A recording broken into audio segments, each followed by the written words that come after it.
The API box has become the centerpiece of my studio. I have not owned a piece of gear that motivated me this much to do music because I know I'm gonna get some fantastic results. It's just, it's that important for me that I can come in here and sit down and turn this thing on and then I can plug one of my synths, my analog synths, and crank it, and there's that analog fatness that everybody loves to hear.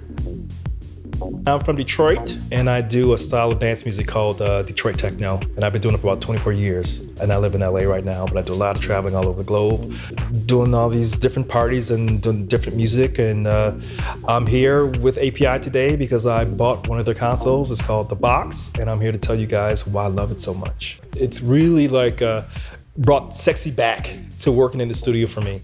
Anybody can sit at a computer and do this with the track and the mouse. It's not really sexy for me. I like to have fun when I'm in the studio, and apart from it, the sound of the API, everybody knows this famous punch that the API has. I was actually introduced to the sound by a friend of mine named Carl Craig, who's also from Detroit. He does dance music as well. And he had 550 EQs in his studio. And I heard them and I was like, oh my God. And when I heard that they were releasing a console, it was the perfect timing. I knew my console was acting up a bit because it was a bit old. And that's when I said, you know what, I need to look at outside possibilities with regards to getting a console that would work for me. Nothing too big, nothing too small, but something that was professional enough for me to use in the studio and do a lot of patching if I needed to do it, and had inserts and blah, blah, blah. And just, it's like it dropped out of heaven, this box.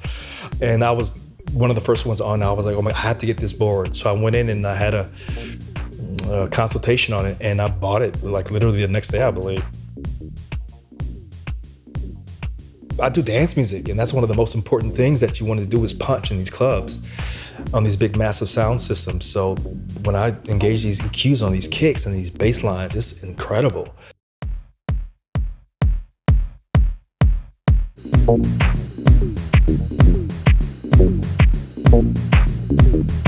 It's the fatness, it's the sound that you get out of it. The sound that's elusive when you're working completely inside of a computer, inside the softwares with ones and zeros, because that's what it is inside a computer. Music is ones and zeros.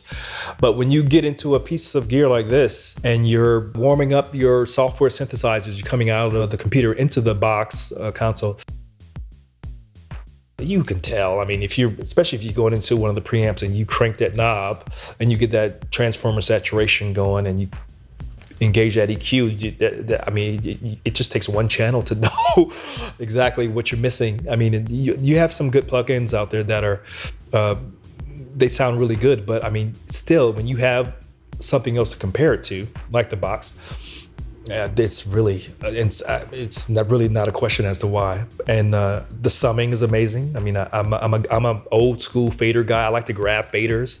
I don't like to automate every single thing that's done in the computer to get this perfect mix. For me, it's not all about that. It's about capturing this mojo when you're doing music. The first song that I did on the box console, I completed the song and then I sent it off to the client, and they actually sent it to the mastering facility, and the mastering facility came back and asked, is this already mastered, because it's already really punchy and very loud. And actually I didn't leave, I like to push it. That's another thing about the console. It's really forgiving when you push the levels on this thing. I mean, it's the punchiness in the clubs is amazing. I played that remix that I did in the club. I could not believe that I got that kick to sound that good. And I don't know what I'm doing sometimes. Like sometimes you just grab knobs and you turn them, and if it sounds good, it sounds good, and you go with it. You can't really do that when you're on the mouse and you're dragging. Click, oh, that sounds good. You need a knob to grab. You need faders to grab and get it right. And you found that mojo, right? You got it, and you're mixing, and you're in that zone, and you finish. Do maybe 2 or 3 more passes, and then you pick the best one, and you go, yeah, I got it. API, the box.